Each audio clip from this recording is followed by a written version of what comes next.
Here's where it all starts. A family of 4 buys a house in a small town. Not a bad place, but they get it for cheap. The weird kind of cheap. The "why hasn't anyone else taken this yet?"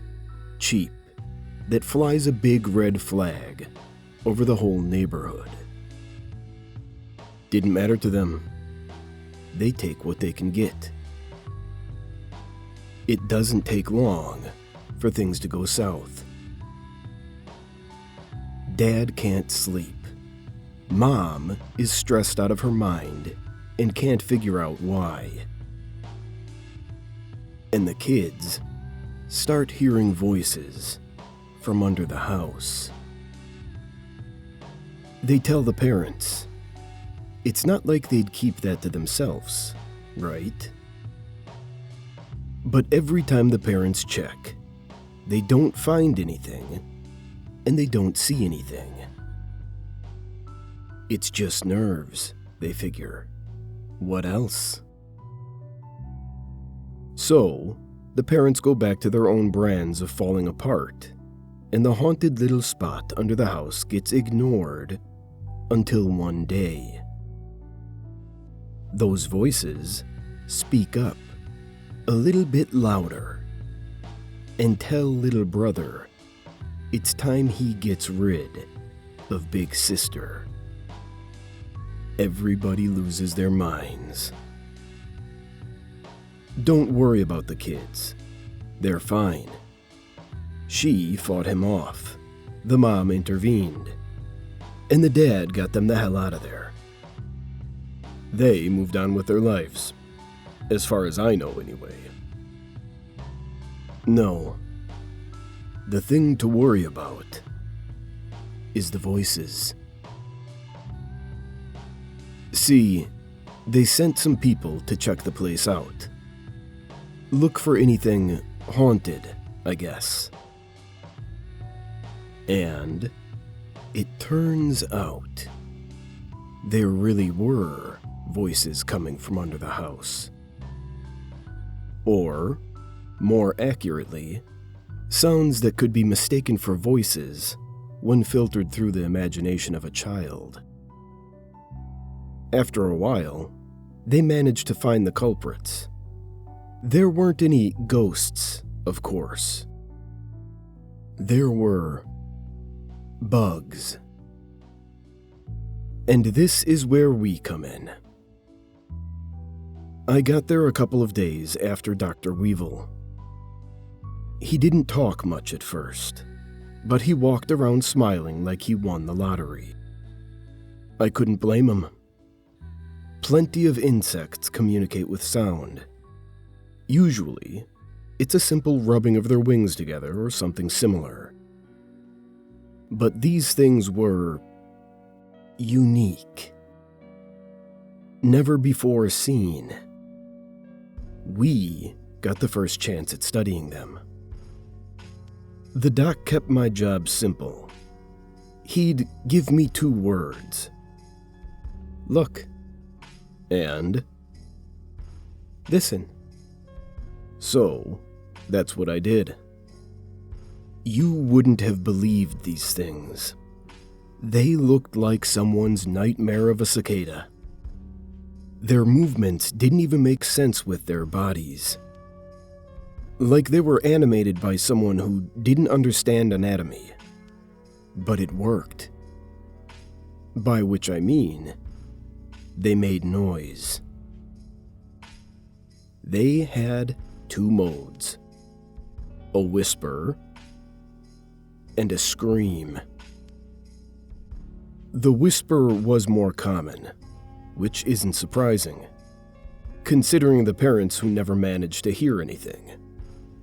Credit to the kids, though. It did almost sound like a voice. Multiple voices, maybe. Because it was hard to narrow down exactly where it was coming from if I wasn't looking directly at the bugs. A few times, I even thought one must have escaped. Then there's the scream. Now that was really something else.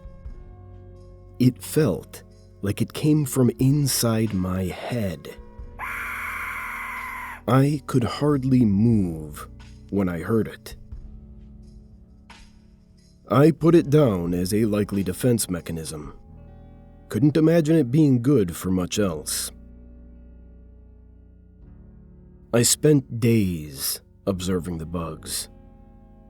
Dr. Weevil spent days doing God knows what. But he sure was determined. He'd take off, do whatever experiment he must have seen fit, and sometimes even come back with a few new ones. He was always working. I didn't think he even slept, and he sure wasn't showering because the man smelled like hell. One day, I asked if he was taking the bugs away to breed or something. He told me, "They're coming." He wouldn't explain further, even when I pushed it. Just, "They're coming." The next day, he brought in the mice. This was the first experiment the doc had me watch. I wish I had left right then. Just said, "No thanks," and moved on with my life. Instead, I stood there. I just stood there and watched Dr. Weevil take one of those mice and give it to the bugs. I've seen fear before. Person, rodent. Follow bugs for long enough, and you'll see it all in the end. But this, the look on that mouse, this is the kind of fear that shouldn't even exist. I was surprised the poor thing didn't just die of shock. But some part of me felt it wasn't allowed to. These bugs, they surrounded the mouse, watching and whispering while it panic ran in circles, clawed at the glass, just did whatever it could to get away. Then, one bug, it stepped in front of the others, and it screamed. The mouse froze. The fear was still there. I could see that, but it couldn't move. That one bug walked up to the mouse, climbed on top of it, and this is the only way I know how to describe it, attached itself. I couldn't tell you how long it took. Felt like an eternity. But, eventually, the bug managed to burrow itself deep enough inside that it became nothing more than a bump in the mouse's little back. And then, the mouse started moving. That's about when I managed to look away and notice Dr. Weevil's reaction to all of this. He was smiling. Hell, he looked proud. He watched the little mouse bug stumble around and produce some odd mockery of the bug's usual whisper. "It's mimicry," he said. The only response I could manage was, "It doesn't sound like a mouse." Dr. Weevil turned to me and shook his head. "She's still young. She'll learn. And learn she did. This was mad science. But as foolish as it seems now, I wanted to see it through. By observing, I mean. I needed to see more. Not more of what happened to that mouse, of course. I asked the doc not to give any more to the bugs, and he gave me a simple, "Won't need to." No, I just wanted to understand these things. It took a day for the mouse bug's whisper to become a squeak. A few more hours for the other mice to welcome her back. And by the next day, all the other mice, save one, had little bumps of their own. No more mice had been taken out of their cage, and no more bugs were put in. Dr. Weevil even let me check the camera footage to prove it. The mouse bug itself had done something to the others. It used them to breed. So, why leave one alone? The doc wouldn't give a theory on that. I tried asking him, but he was listening to the bugs. They were whispering again. He asked me if I figured out what they were saying yet. I told him they're not saying anything. You'll learn. People from the community started reaching out. Not to us, just to me.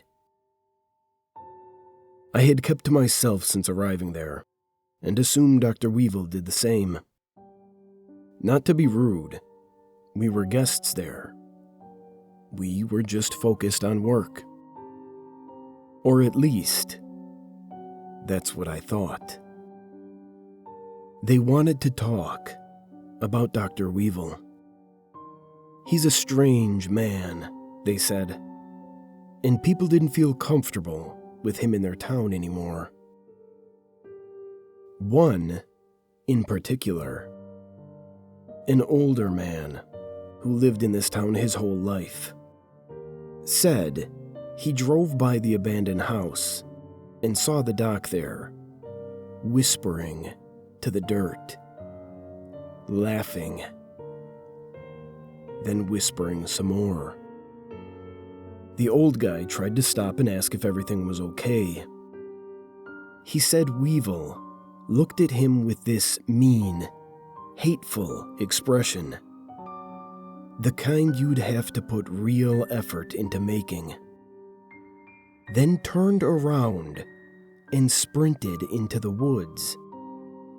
Weird thing is, that happened days before the old man reached out. I had seen the doc that morning. He seemed maybe not normal, but like his usual self. I went to the lab. I planned on telling Dr. Weevil he needed some time off. He was losing it. I felt responsible. Maybe because I let it go on for too long, and I needed to get him away from those bugs. Dr. Weevil wasn't there, so I did the only thing I could think of. I checked the cameras. Not just for that day. I went back to the beginning. I checked all the times I wasn't around. Day 1. Before I even got there, he talks to the bugs. Day 2. He spits something out of his mouth, and they eat it. Day 3. He takes a few bugs and lets them crawl around him. His mouth, his nose, his eyes. He exaggerates facial expressions the whole time. Day 4. I catch a view of him out the window staring inside, watching me when I thought I was alone. On and on, I watched it all. And I thought about the little mouse bug. And I realized something. I never talked to Dr. Weevil at all. Never worked with him. Never even met him. The last thing I watched. He sits alone in the middle of the room. Must have been just after I left. The bugs and mice are out, and they're crawling all over him. He looks at the camera, and somehow, it's like he knows. He knows I figured it out. It was them the whole time. I did what that family of 4 did. I got the hell out. I heard from the police not long after. They found Dr. Weevil dead in the lab. No sign of bugs or mice. They tell me they've got witness testimony, seeing him well after his estimated time of death. They ask if I can make sense of it. I told them everything I've told you. And after long enough silence to make me think the call dropped, they told me something I heard from Dr. Weevil when I still thought he was Dr. Weevil, and still thought I was the one doing the observing. They're coming.